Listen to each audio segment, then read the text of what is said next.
Здравейте, скъпи гости! Добре дошли в епизод 6 от поредицата 30 минути за България, който е озаглавен "Образованието в България. Анализ на резултатите от проучването на PISA от 2022 година". Днес нашият специален гост се казва Петър Пройков. Петър е старши специалист в развитие и фондонабиране в Фондация "Заедно в час", а модератор на събитието ще бъда аз, Александрина Александрова, доктор съм по икономика, съосновател и член на управителния съвет на Алианса за устойчиво регионално развитие и университетски преподавател.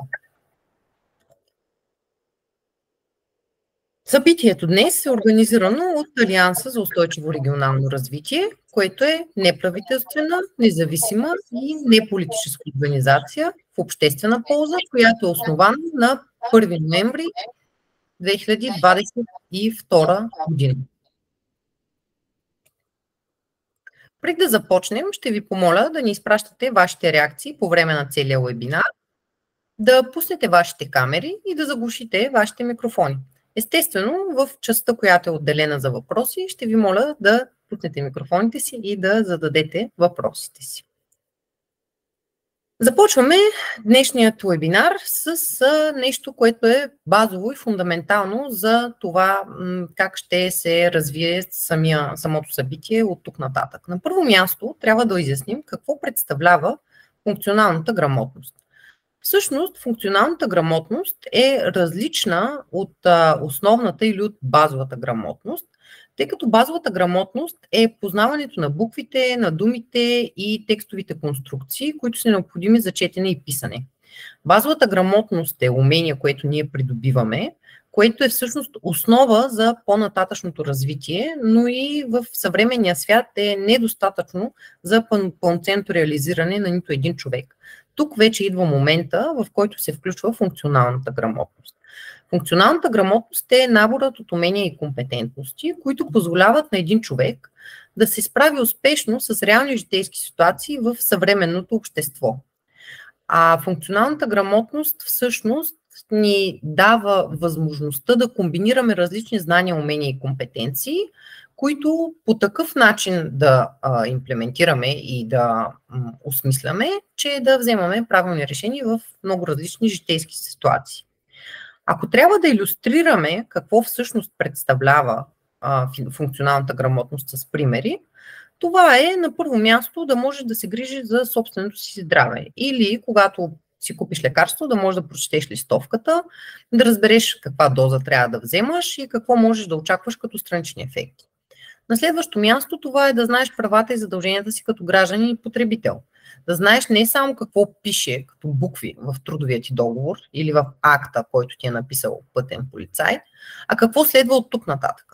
Да можеш да гласуваш информиран, да изразяваш гражданската си позиция, да можеш да предявяваш свои претенции като потребител и така нататък. На следващо място функционалната грамотност означава да можеш да се ориентираш къде да намериш достоверна информация. Какво означава това? Да се разграничава достоверната информация от рекламите в сайтовете и медиите, които потребяваш. Да знаеш как четеш схемата на метрото, да знаеш как да се ориентираш в дадена среда и така. На следващо място, функционалната грамотност означава и да се развиваш професионално и личностно, да правиш логически връзки между причина и следствие, да анализираш информация, да се оправяш с финансите си, личните си финанси, да управляваш личният си бюджет и така нататък и да...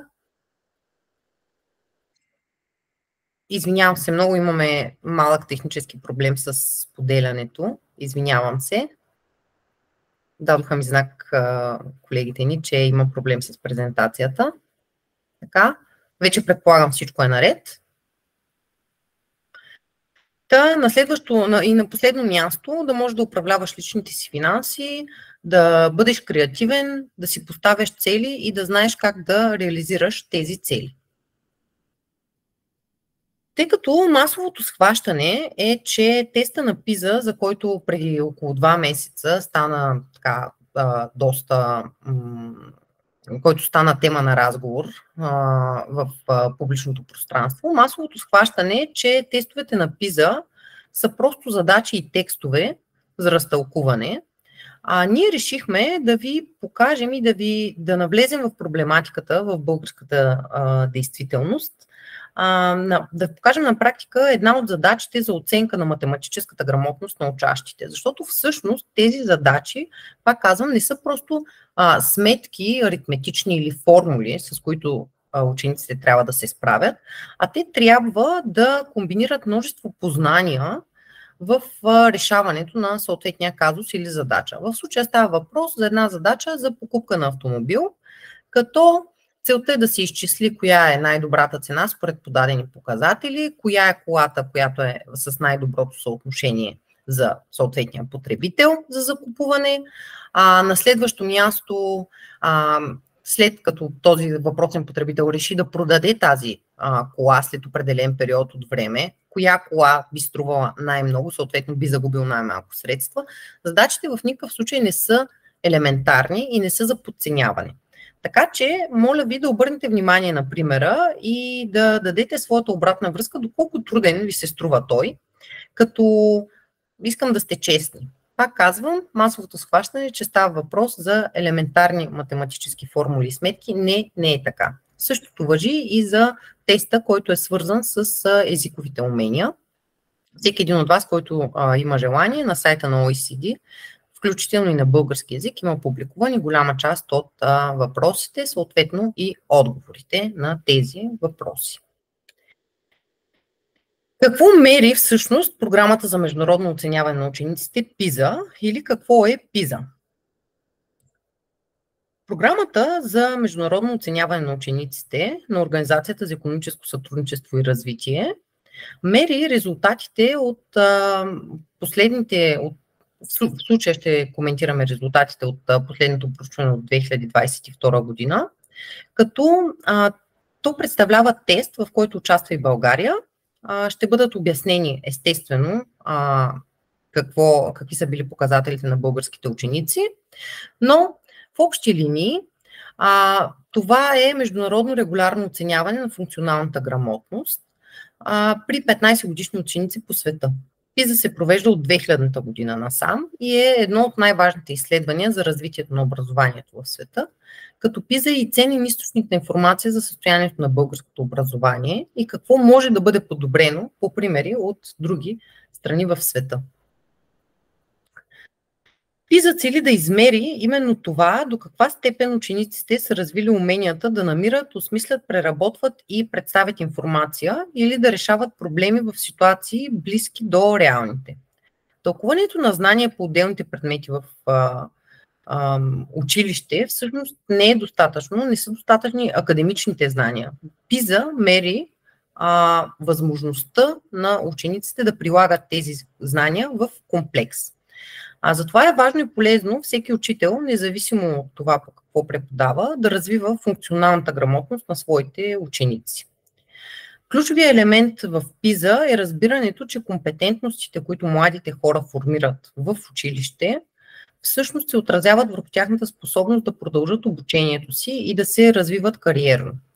Абсолютно доказано е научно, че има пряка зависимост между нивото на функционална грамотност и процентът на хората, които нито продължават своето образование, нито са ангажирани с работа. Това означава, че лицата, които са с доказано ниска функционална грамотност, всъщност не получават и своята кариерна реализация.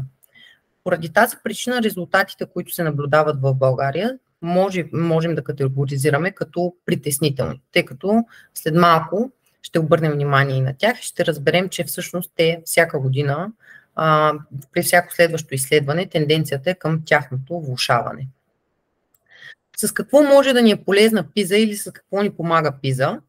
PISA не е изпит, който оценява научено наизуст знание или по някакви конкретни учебни предмети, а дава картина за това доколко държавите успяват да подготвят своите ученици да придобият умения за успешна личностна и професионална реализация в техния живот. В PISA измерването на функционалната грамотност е разделено на 3 основни области. Тези области са четене, математика и природни науки, като това условно разделение позволява акцентирането върху измерването на различни умения в 3-годишния цикъл на изследването. Като чрез това изследване ние получаваме пълна картина за компетентностите на учениците. След като аз направих това въведение за това какво представлява PISA, с какво ни помага, какви са различните задачи в тестовете за измерване на резултатите, вече е време да дам думата на нашия специален гост Петър Пройков, който ще ни запознае подробно с резултатите от изследването в България, причините за тези резултати и възможностите за тяхното подобрение. Петър, заповядай. Много ви благодаря за представяне и въобще за цялата информация, която сподели до този момент. Много се радвам, че имам толкова хора тук в онлайн пространство, така че да можем да обсъдим малко по-задълбочено, надявам се, какво представлява PISA, какви са резултатите, какви са ефектите, какво е довело до тях. Наистина ще се радвам супер много след това да обсъдим нещата, които ви вълнуват и благодаря, че предварително споделихте някои ключови теми, така че да можем да си набележим неща, които да са важни в тази дискусия. Говорейки за резултатите на България в PISA и въобще това, което казахме, че ще погледнем задълбочено резултатите, трябва да знаете, че PISA е един огромен свят от данни. Това не е просто един тест, който казва учениците се справят по еди си какъв начин. Александрина много добре ви показва първо, че става въпрос за функционална грамотност, не за базовата, което е много ключово, тъй като важното тук е по какъв начин учениците ще се справят с живота си. Това би трябвало да е важно за всяка образователна система и точно за това фокуса на PISA е такъв, за да могат да се правят различни сравнения между различни държави, в самата държава, как се справят различни групи от учениците и по този начин конкретните общества да могат да правят промени в своите политики, в начина по който подкрепят учениците и по който правят въобще цялостния дизайн на образователните системи. Така че ние ще засегнем някои неща. Със сигурност, ако ви е интересна темата, отидете на сайта на OECD. Там има доста информация за резултатите на България. Също така в сайта на ЦКОКО, ако не бъркам, разбира се как се произнася, може да видите още пък повече данни, специфични за страната, тъй като те са партньора за България, който организира проучването. Най-общо казано, какви са данните, които видяхме от миналата година? Те са тревожни, понеже показват понижение на нивата на функционална грамотност на учениците в България.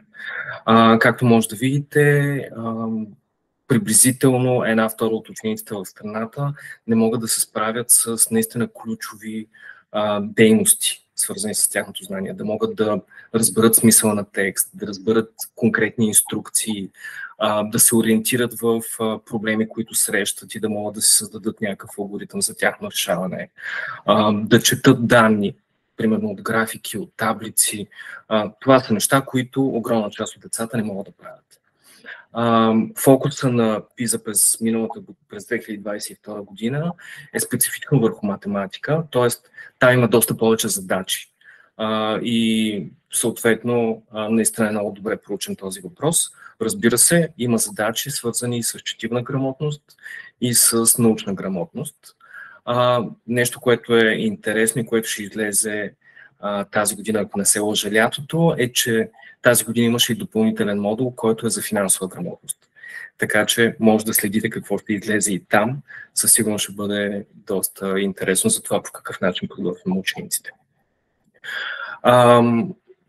Може ли да оставим още малко на слайда? Просто да дам Да, благодаря ти много.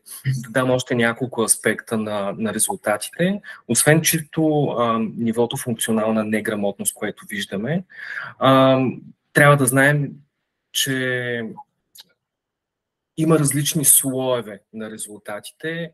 Специално в случая това, което показваме 54% за математическа, 53 или 48%, всъщност е резултатите, които учениците в България постигат, които са до второ ниво.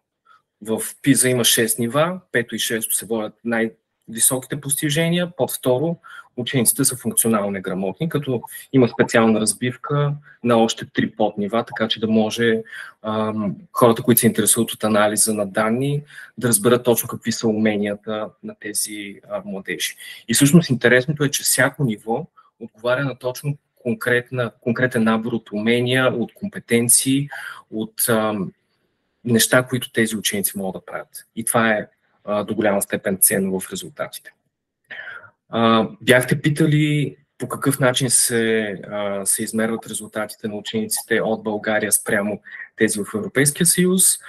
Най-общо казано, ние сме на дъното на тази класация. Имаме леко разминаване с Кипър, кой е по-добре по математика и кой е по-добре по четивна грамотност и научна, но ние сме с най-ниските резултати. И нещо, което за мен е доста притеснително, е всъщност разликата в точките, които виждаме като средна стойност. Може да видите, че средно за Европейския съюз резултата на учениците е около 470 точки, при нас 417. И всъщност тази разлика от близо 60 точки, това, което казва, е, че изоставането от гледна точка на когнитивни умения на учениците в България е близо 2 години спрямо своите връстници. Тоест, ние не успяваме да подготвим добре децата за живота си и те трябва да наваксват, за да могат да стигнат до нивото на своите връстници от други страни в Европа. Може ли да минем към следващия слайд, за да видим друг аспект, който се показва от PISA?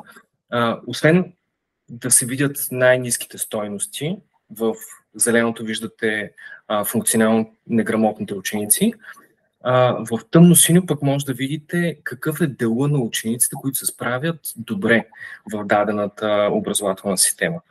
И това също е едно от притеснителните неща за България, тъй като там, където се справяме най-добре в математиката, едва 3% от учениците постигат резултати на 5-то и на 6-то ниво.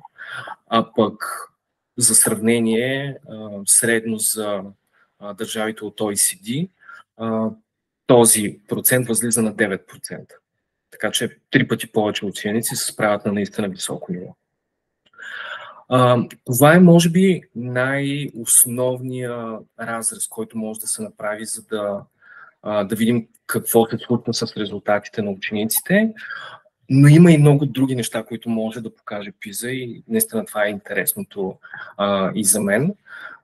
Нещо, което не се прави в други проучвания, включително и като решават задачи от национално външно оценяване или от държавни зрелостни изпити учениците в България, не попълват информация за това всъщност какъв им е социално-икономическия статус. Докато в PISA това е едно от нещата, които ни позволяват да правим различни сравнения. И всеки ученик, освен че прави тези 2 часа тест, попълва информация за това какво е образованието на неговите родители, каква работа имат те, какви ресурси образователни има вкъщи, примерно колко книги има, имат ли интернет, така нататък, какъв език се говори. И всички тези неща се акумулират, за да може да се направи едно позициониране на ученика и така да знаем дали то има добра среда за развитие в своето семейство или по-скоро има негативна. И примерно това, което се вижда от по-детайлните анализи на резултатите на PISA е, че разликата между учениците в България, които имат стабилно финансово и социално положение и децата, които отрастват в бедност, е близо 100 точки. Ако не се лъжа, бяха 108 точки, което е една от най-големите разлики въобще в световен мащаб. Тоест, ние подготвяме сравнително добре учениците, които са в големи градове, които имат стабилно финансово положение, обаче се справяме изключително зле с това да помогнем на децата, които имат най-голяма нужда. Може да се разглеждат много различни разрези, може би след това, ако ви е интересно, можем да задълбаем допълнително. Но наистина това е богатството на PISA. Просто може да се правят такива сравнения и да си дадем сметка по какъв начин работим с нашите ученици. Включително едно от нещата, които казва изследването от последното му издание, е, че огромен дял от резултата на страната зависи от това в какви училища попадат децата.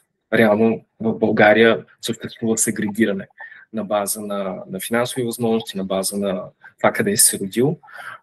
И ако не си попаднал още с раждането си там, където трябва, всъщност вероятността да получиш добро образование спада драстично. И оттам нататък страда цялото ни общество, тъй като, както каза и Александрина, образованието, уменията, които получаваме, би трябвало да са такива, че да ни подготвят да живеем, би трябвало да са такива, че да ни подготвят да можем да влезем уверено в пазара на труда. И оттам нататък максимално бързо да се обучим, да даваме добавена стойност за компаниите, да взимаме добри решения за политиките на държавата, докато гласуваме и така нататък. Може би да спрем до тук с анализа на точните резултати, да си поговорим малко какви са причините да виждаме това, което виждаме в момента. И ако можем да обобщим, има няколко основни неща, които влияят на качеството на преподаване и съответно на качеството на обучение, на образование, което получават децата. Едно от много важните неща е кои са хората, които влизат в образователната система и които стават учители.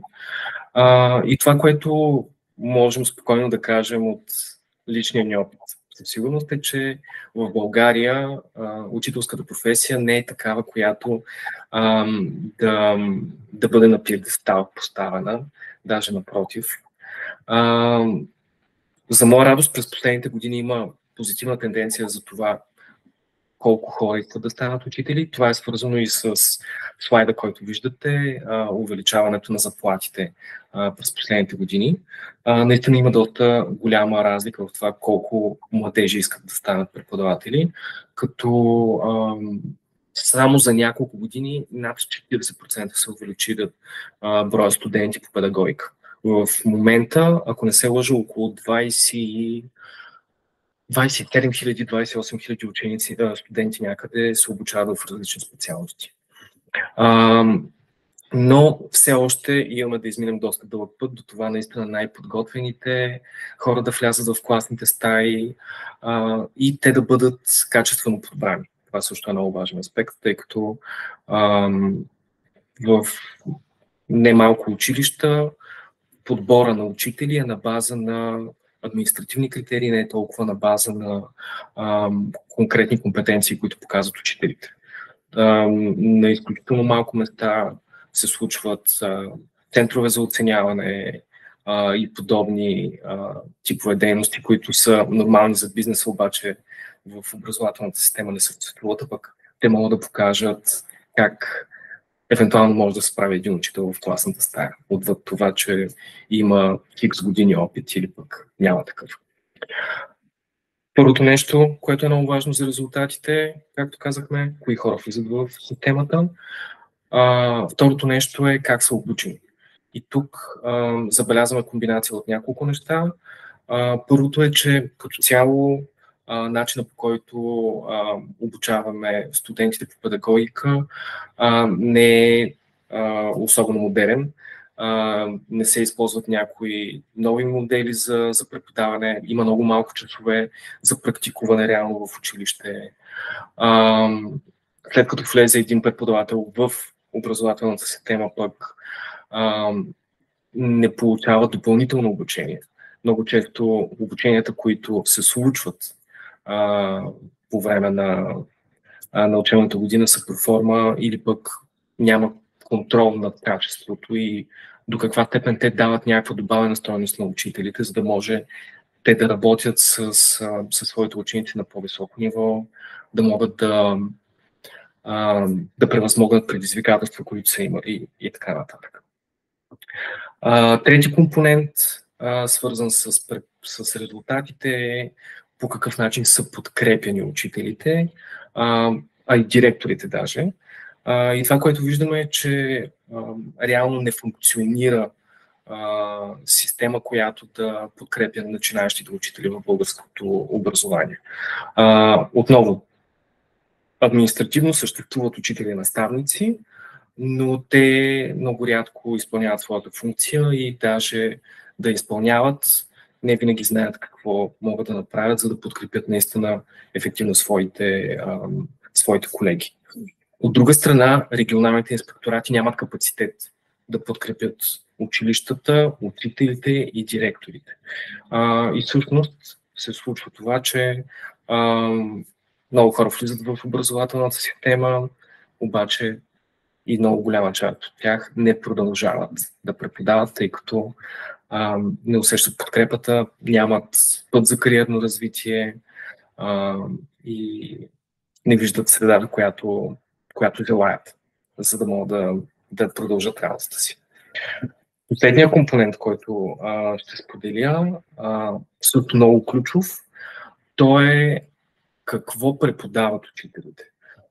И тук много често се говори за учебните програми и наистина има защо да говорим за тях, тъй като учебните програми в голяма степен задават и тона, по който се работи в училище. И то е свързан с наизустяване на информация, решаване на задачи, просто защото трябва да решаваме задачи и трябва да знаем как се решават те, а не развиване на умения, развиване на компетенции, развиване на нагласи, на начин на мислене. И оттам идва и едно от големите предизвикателства. И замери точно тези неща, които са важни за живота на един човек, а ние мерим други неща. За нас важното е дали детето ще се научило да смята квадратно уравнение, примерно, без значение, че то не осъзнава къде може да го използва в живота си. И това трябва да бъде едно от нещата, които трябва да се случат, за да променим въобще качеството на образованието, резултатите на PISA или както искате го наречете. Може би да минем към следващия слайд просто с няколко неща, какво можем да направим, така че да подобрим резултатите, които показват учениците. Преди всичко, много е важно да кажем, че тези резултати реално са оценка за системата и за начина, по който работим и по който успяваме да подкрепим децата. Така че, съответно, трябва да търсим промени на ниво система и неща, които да помогнат на децата след няколко години да имат повече умения, които ще са им полезни. И е важно да знаем, че даже и да направим промени в момента, те няма да се покажат на следващото издание на PISA, може би няма да се покажат и на последващото издание. Един напълно реалистичен прозорец, в който може да очакваме някакви промени е 6, 9, а и нагоре години. Това е една от причините много трудно да се правят като цяло промени в образователните политики в различни държави, тъй като политиците имат нужда от бързи резултати, за да могат да останат на власт, без значение къде, в коя държава, за да те изберат отново, ти трябва да покажеш резултати. Ако тръгнеш да правиш промени в образователната система, тези резултати се показват след 10 на години и съответно е много непопулярно да правиш точно такива драстични промени. Но какво все пак може да се направи? Първо, много е важно, стъпвайки в тази посока, да имаме много ясен консенсус, който да е на надпартийно ниво, така че хора от всички партии да се обединят в това, в каква посока искаме да се развива образователната система и трябва да решим кои са тези неща, които наистина са ключови за нас. Какво искаме да знаят, да умеят учениците, като завършат училище. Оттам нататък със сигурност трябва да подобрим начина, по който влизат хора в образователната система. Как ги обучаваме в университетите, как те влизат от университета в училището, по какъв начин са подкрепени, до каква степен успяват наистина да вземат максимум от целия този процес. Оттам нататък имат ли добри продължаващи обучения, ние трябва да го подсигурим. Трябва да подсигурим това да има стандарти за качество, да има наистина ефект от продължаващите обучения, така че да се задвижва малко по малко машината. Други неща, които са наистина много ключови, за да можем да променим резултатите ни, е да направим изцяло нова концепция за това как учат учениците. Тоест да направим нови програми, те да бъдат съобразени с уменията, с нагласите, които искаме да изградим, да не бъдат толкова пълни с информация до голяма степен. Ако сте виждали учебни програми в момента, със сигурност знаете, че те са наистина напълнени догоре с неща, които трябва да знаят учениците и няма време да се упражняват, наистина да могат да ги приложат тези знания. Така че трябва да облегчим материалите, трябва да ги направим като рамка за това какво трябва да знаят учениците в края на различните етапи от обучението си. И това трябва да стане фокуса на преподаването. Съответно и учителите трябва да имат по-голяма свобода, да могат да постигат тези резултати, но трябва да имат и доста по-голяма отговорност дали са успели да ги постигнат. Съответно трябва да има и по-различен тип оценяване. Не както в момента фокусирано върху конкретни научени знания, а по-скоро върху уменията, върху нагласите, които са придобити по време на целият цикъл на обучение. И така, това са някои от основните неща, които могат да се направят. Със сигурност, ако седем да изброяваме, списъка с интервенции може да бъде огромен.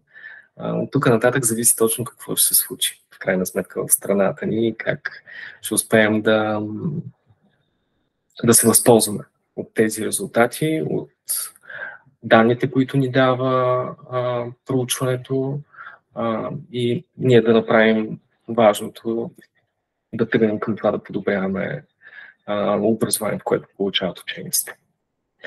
И горе-долу тук ми се иска да млъкна, за да видя какви въпроси изникват, какво ви вълнува, така че да мога да обсъдим допълнително тази доста интересна тема.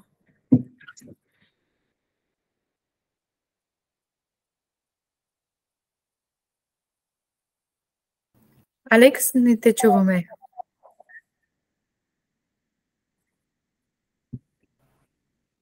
Съжалявам много. Благодаря много на Петър.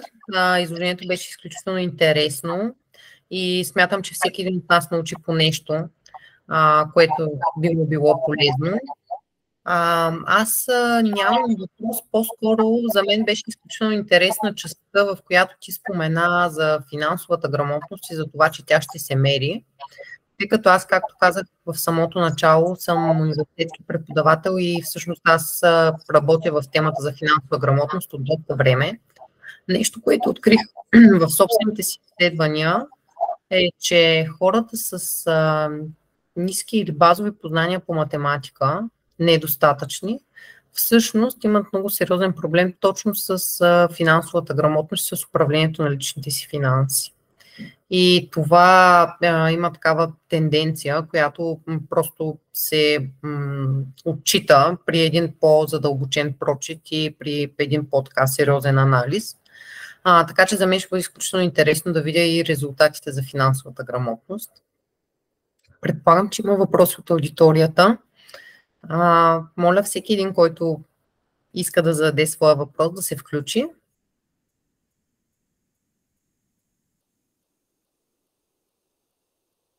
Стефани? Привет от мен. Бих искала да поздравя Алекс и Петър за страхотната дискусия и като стажант в екипа на Алианса споделям с вас полезни линкове, които да разгледате в чата на вебинара и ви приканвам да зададете своите въпроси, защото темата наистина е много интересна. Благодаря за ресурсите. Вярвам, че това наистина може да е полезно за всеки, който се интересува от темата, тъй като има супер много неща, които могат да се погледнат. Включително за мен беше много интересно, като почнах да се запознавам с резултатите, да мина през тестовите задачи, така че да мога и аз да се тествам малко. определено ви окуражавам да го направите. Виждам, че Стеф има въпрос. Стеф? Да, здравейте! Много благодаря за вебинара. Беше ми много приятно да слушам, да анализирам с вас. И имам по-скоро един въпрос към Петър, на който страшно много благодаря, че се включи. Може ли да ни кажеш за някой пример от друга държава, някаква реформа или да препоръчаш първата реформа, която според теб би била най-ефективна и е най-спешна? Понеже видях, че доста хора при регистрирането за вебинара са предявили интерес към това каква реформа би била приоритетна и също така какво се случва в други държави като ефективни политики. Затова и споделихме линк към примера на Полша, но ми е интересно от твоята експертиза и от твоята гледна точка какво е най-спешно да се случи. Много за тези въпроси. Благодаря ти, че споделяш за Полша, тъй като има няколко много интересни неща, свързани с примера на Полша. В момента това е една от страните, която се справя най-добре в изследването на PISA, а пък те произлизат от контекст много близък до нашия. Така че е хубав пример, тъй като са наистина близка държава. И има нещо много интересно, казано от техния министър на образованието в момента, в който са започнали да правят техните промени. И това, което казва той е, че промените трябва да бъдат наистина драстични. Не може да правим образователна политика без да имаме размах. Виждаме, че резултатите в момента са лоши. Ако искаме да променим нещо, просто трябва да си кажем това, което е имало до момента, имало го е, какво правим от тук нататък. И трябва да сме много смели в нещата, които взимаме като решения. Специално те са направили няколко неща. Едното е било да удължат продължителността на задължителното образование от 7 на 9 години, което наистина е било полезно при тях. Това най-вероятно би било доста полезно и при нас. Знаете, че в момента в 7 клас е разковничето за това какво се случи с едно дете. Аз не случайно по-рано казах и, че голяма част от резултатите на държавата, специфично за България, зависят от разликите в училище. И това, което може да видим в България е, че децата, които успяват да отидат в математически, природо-математически, езикови гимназии, получават изключително добри резултати, получават добро образование като цяло, но това е базирано до голяма степен и на частните уроци, които те имат. И всъщност това удължаване от 7 на 9 години позволява по-дълго време учениците да работят заедно, да се фокусират техните учители върху развиването на тяхната функционална грамотност и в крайна сметка резултата е по-добър за всички деца. Не само за тези, които се справят по-добре, но и за тези, които са имали по-ниски резултати. Нещо друго, което е много ключово и според мен и в България е много важно да се случи, то е да се доверим на учителите и да им помогнем и те самите да си повярват. Тъй като те имат експертиза, от тук нататък въпросът е да могат да я използват така, че наистина да подкрепят учениците. В Полша се вижда, че това дава страхотен резултат и колкото по-голяма автономност имат общини, училища, директори, учители, толкова по-добър резултат. Разбира се, това не трябва да върви безконтролно, трябва да има много ясни критерии за това по какъв начин са успели да помогнат на своите ученици. И тук, говорейки за оценяване, е много важно да имаме предвид, че оценките, примерно, които виждаме в държавните зрелостни изпити в България, не показват добавена стойност. Те показват едно натрупване през годините от абсолютно всички учители, без значение дали до 7 клас, в гимназия или пък частния учител. И е важно, съответно, да направим рамка за оценяване, която успява да отчете тази добавена стойност на учителите. Така че училищата, които дават по-голяма добавена стойност, да получават и по-добро финансиране. Друг пример, който не е свързан с Полша, Естония имат много интересна практика. Тя е свързана с обучението на учителите още в университета. Те са въвели специални университетски центрове, които отговарят за обучението на новите учители. И примерно в края на първата година учителите трябва да, които вече са имали практика в училище, всъщност трябва по време на своите занятия да дискутират какво им е било полезно от обучението им, какви предизвикателства виждат, по какъв начин могат да се справят с тях. Тоест тук имаме един процес на рефлектиране и на практика още от първи курс, което е супер ключово и примерно в България доста по-рядко може да се срещне. И също така процес, който може да помогне машината да се самозадвижва, тъй като още на този етап те дават обратна връзка към своите преподаватели, кои са предизвикателствата, къде имат нужда от повече подкрепа и реално какво може да има полезно, за да се справят по-добре като учители. И целият процес на преподаване не се случва само между университета и учителя, ами се случва между университета, учителя, неговия наставник в училище и директора, който също е отговорен за това младия педагог да има една позитивна среда и да може да се впише в училището. Така че това, примерно, е друг интересен пример. Навсякъде можем да видим интересни примери. Въпросът е да се поразровим и да видим можем ли да ги приложим и как в нашата система. Да, но наистина трябва да сме смели. Много изчерпателния отговор. Със сигурност беше много детайлен. Аз ще позволя да задам последно един въпрос и ще замълча. Но исках да знам дали правителството, хората, които създават политиките в България, се допитват до Заедно в час, дали търсят вашата експертиза и дали може да вярваме в едно по-добро бъдеще, базирано на емпирика, на такива проучвания и на организации, които работят вече с години в този сектор. Можем да се надяваме на едно по-добро бъдеще и трябва да се надяваме на едно по-добро бъдеще, защото иначе според мен не знам, аз поне не искам да живея живота, в който не се надявам, че нещо по-хубаво ще се случи. За моя радост през годините виждам, че Министерството на образованието почва все повече да се доверява на изпитани методи, включително на неправителствени организации, като Заедно в час. Работили сме по различни програми през годините, включително такива, в които на европейско ниво показваме работещи модели. Така че има светлина в тунела.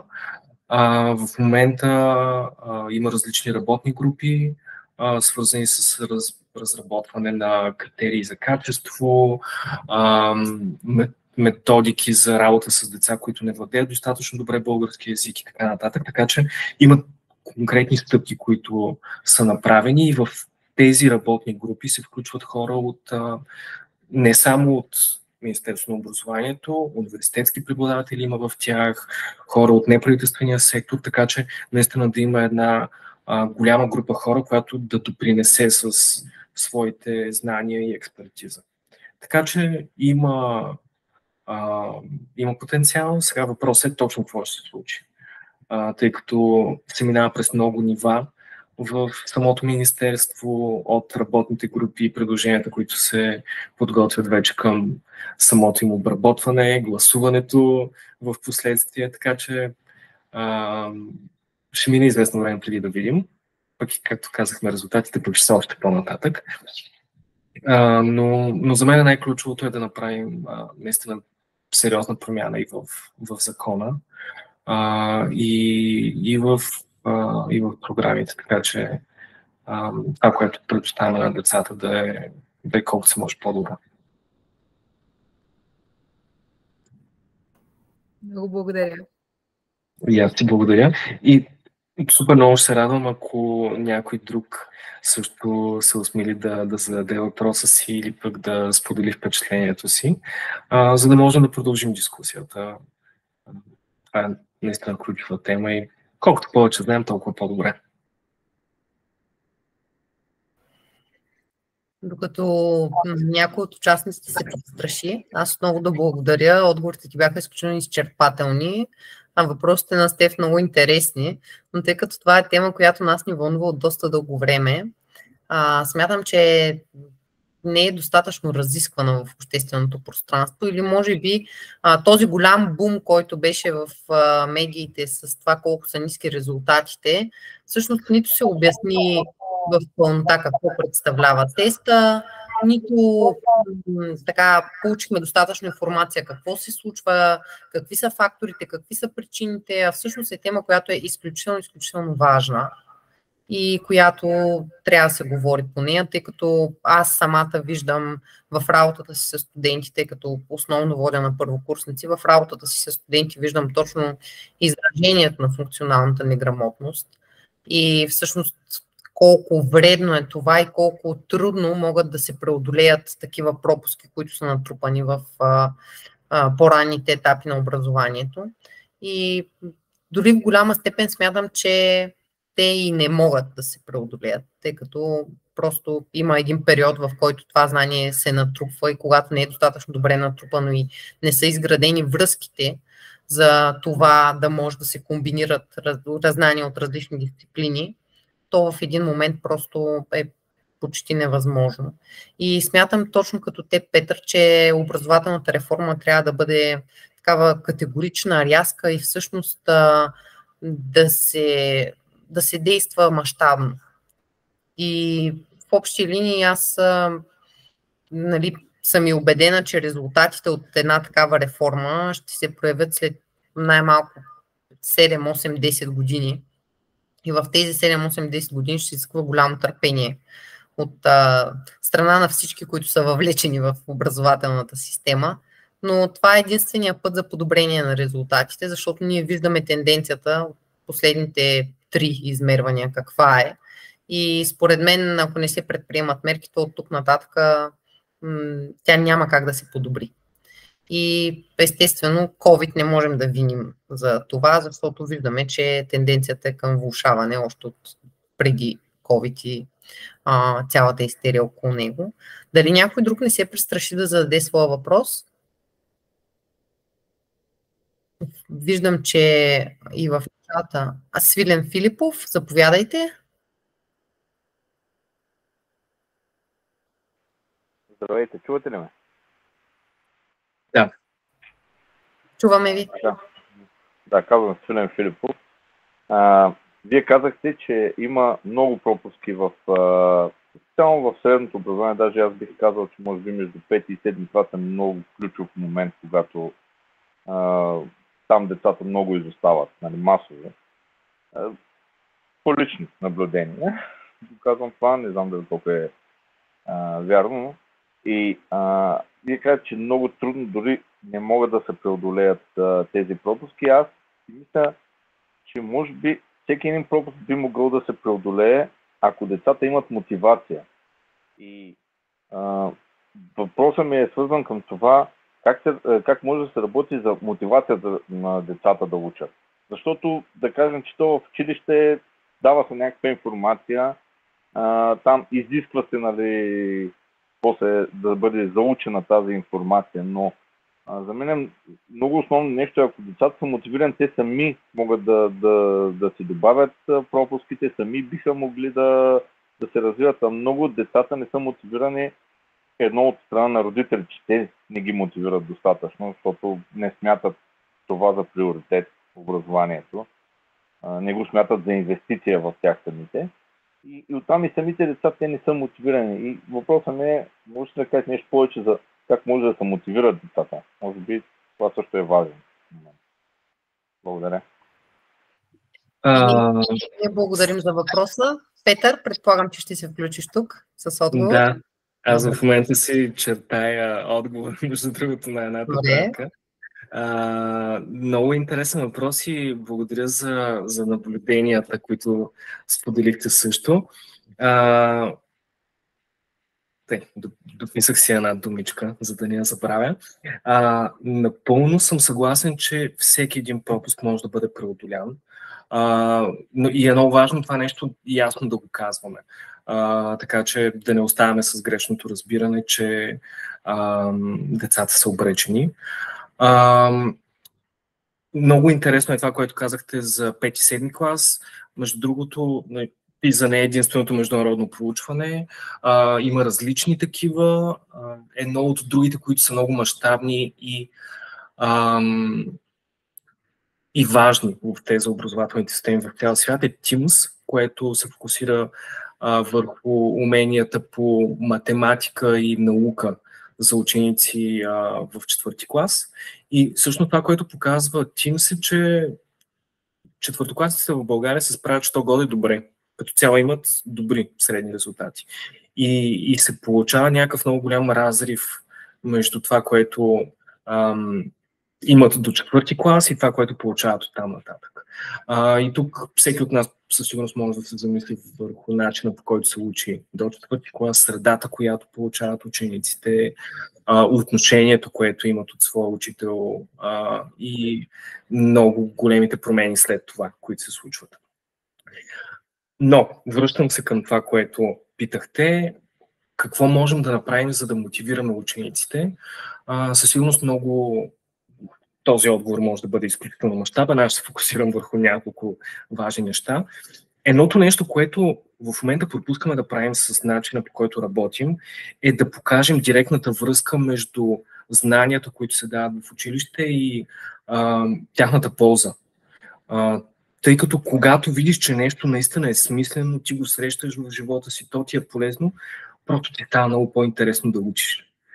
В момента, в който това е едното нещо. В момента, в който ти като ученик си в център на целия процес на учене, отново става много по-интересно да учиш и много по-надграждащо, тъй като ти работиш в екип с твои ученици, работите по реални казуси, на база на това всъщност ти придобиваш умения, научаваш някакви знания, които са важни за тебе и всъщност това също ти помага.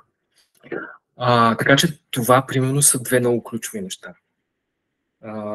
Знанията да бъдат свързани с реалния живот и начинът, по който се преподава, да е много по-насочен върху това децата да са основния елемент в преподаването. Реално преподаването да е фокусирано върху ученето и върху правенето от страна на децата. Нещо друго, вие споменахте за родителите и абсолютен факт е, че не всички родители могат да подкрепят своите деца да получат добро образование. Не всички родители разбират защо е нужно, не всички разбират какво трябва да бъде то. И тук има много международни проучвания, които казват какво може да бъде направено и са категорични, че може да бъде помогнато на тези деца. Много е ключова ролята на учителя. Той да е подкрепящ, той да може да помага на учениците, да ги кара да се чувстват комфортно, докато заедно с това, разбира се, и ги провокира да учат. Много е важно какъв ентусиазъм има самия този учител, до каква степен успява да зарази учениците си с него. И да, много е важна средата в училището. С отговора на въпроса, със сигурност има и много други неща, които могат да се направят. Благодаря много, Петър, за изчерпателния отговор. Благодаря. Благодаря и на вас за въпроса. Имаме още няколко въпроси от Маргита Колчева, която е задала въпроса си в чата. Ще го прочета. Благодаря много за подробната информация по темата. Обсъди се тема за разликите между това къде и как растат учениците и резултатите. Дали в проучването по някакъв начин участват и деца с увреждания, били то физически или психически, и ако да, какви са тенденциите в България и не само? Много хубав въпрос. Мога да спекулирам честно казано, за отговора му, до каква степен участват в проучването такива ученици. Извадката на училищата включва общообразователни училища и профилирани училища, като изключват специализирани учебни заведения, такива, които са специално за деца с различни физически, психически или други увреждания. Така че по принцип не би трябвало да са основна част от извадката. Има един интересен момент в българската образователна система и то е, че децата, които имат специални образователни потребности, за да бъдат диагностицирани по този начин, всъщност трябва родителя да е съгласен те да бъдат диагностицирани. И от тази гледна точка в всяко едно училище имат, знаете, деца, които имат специални образователни потребности, ако може да ги разглеждаме като някаква форма на психически увреждания, макар че аз не бих ги разглеждал точно по този начин. И има деца, които не са реално диагностицирани и са в училищата. Но поне за мен по-скоро не би трябвало да има в проучването такива. Не знам дали успях да отговоря достатъчно добре на въпроса. Благодаря ти за отговора.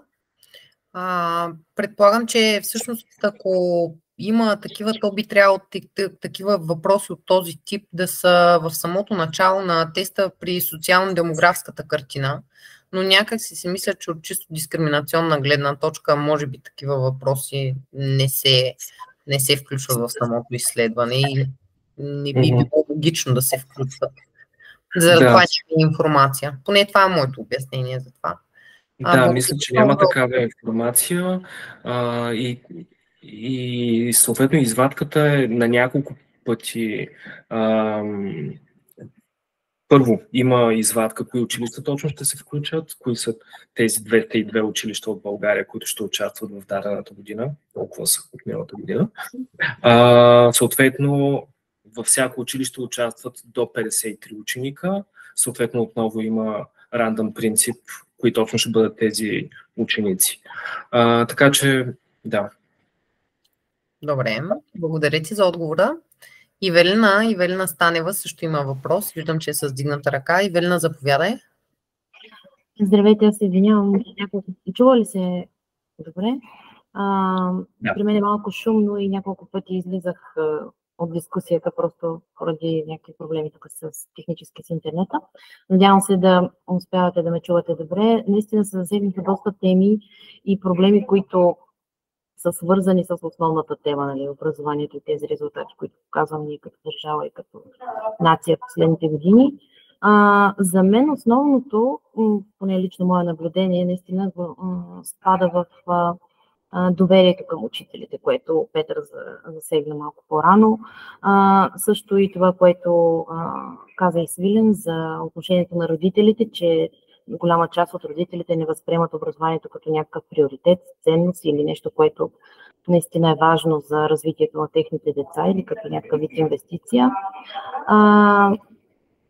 Виждам, че тук присъстват много хора, които са с доста голям опит в образованието, като вас двамата и както други колеги и университетски преподаватели също, за което благодарим естествено, че се включвате и наистина за нас е важно да чуем вашето мнение.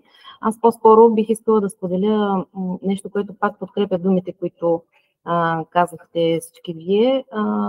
Опита на Чехия, например. Бяхме скоро с колегите от Алианса в Чехия и как те постигат добри резултати. Аз не мога да сравнявам българските деца и чешките деца в момента, но, например, още от първи клас те ходят организирано на театър. Те са задължени да посетят поне 6 представления още от първи клас. Това е, което мен толкова много ме впечатли, как възпитават култура и отношение и респект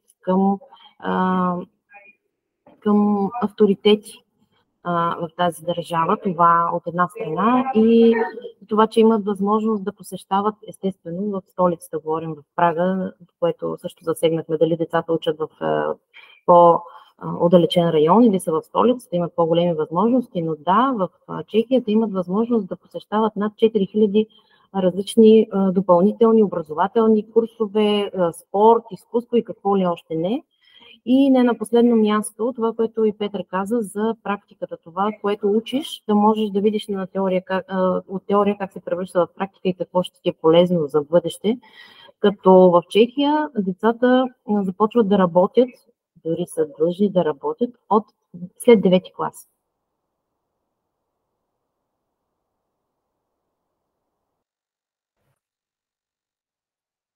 Предполагам, нещо стана с връзката на Ивелина. Да, тези примери, които тя дава, са изключително интересни. Бяхме заедно и в изгуби се за малко интернета ти. Просто исках да допълня, че за тези извънкласни дейности, които тя спомена, тъй като засегнахме темата за частните уроци в България, които са нещо, което всъщност един родител, който иска да инвестира в образованието на детето си, е принуден да плаща и за частни уроци. В Чехия този проблем е решен, като голяма част от тези различни танцови, музикални, математически, езикови школи и така нататък се субсидират от държавата и посещението на едно дете за цяла година на такъв тип извън класна дейност или извън аудиторна заетост, като пак казвам, може да бъде по точни науки, може да бъде по езици, може да бъде по изкуства, струва 200 евро годишно. Което означава, че там е много сериозна държавна политика за стимулиране и за финансиране на този тип дейности и те са някакси допълващи към конвенционалното образование, но също са изключително важни. Да, чува ли се? Да, извинявам се, сега вече ви чувам и аз добре. И също, освен че струва 200 евро тези курсове, всеки един спорт, с който се занимават децата, се финансира от здравната каса, защото спорта е превенция за здравето на децата. Така че те могат да ходят на футбол, на плуване, на лека атлетика и каквото всичко, което може да си представите в сферата на спорта, разбира се.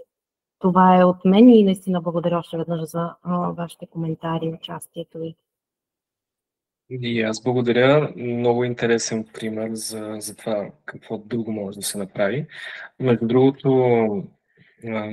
това засяга и въпроса за финансирането. Много е важно наистина да използваме инструментите на бюджета, така че да можем да финансираме достатъчно добре образователната система.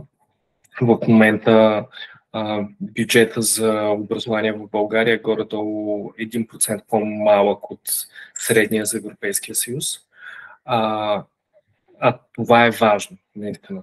Включително има изследвания, които показват, че до около, мисля, че се падаха $75 000 за целия период на следване на ученика до 12 клас, ако са разходите за него.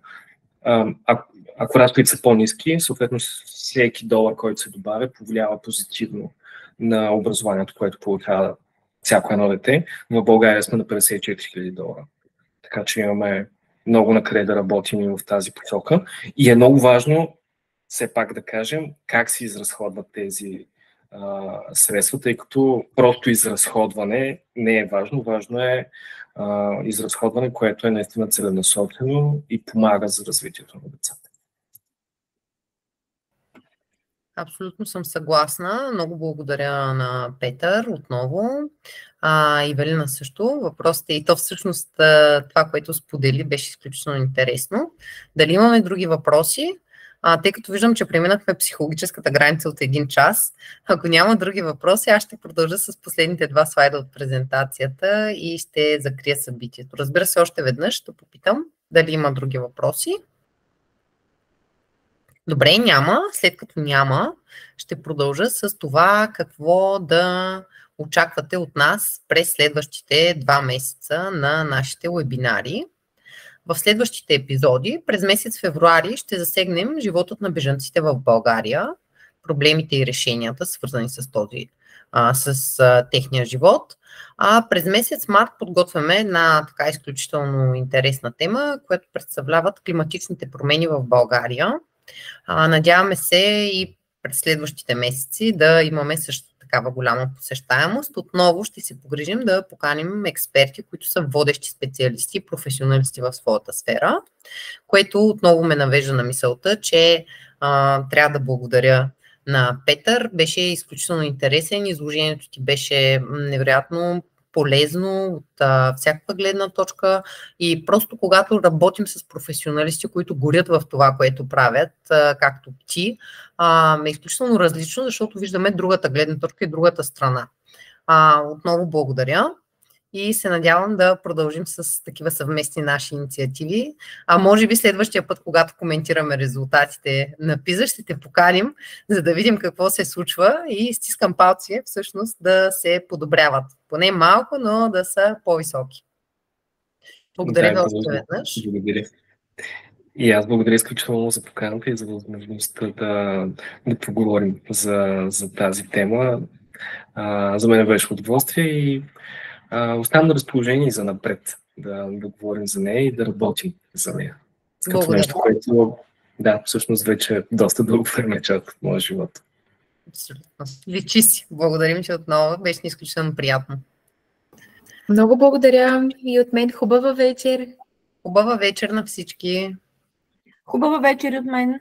Много ви благодаря. Хубава вечер. Хубава вечер. До скоро. До скоро.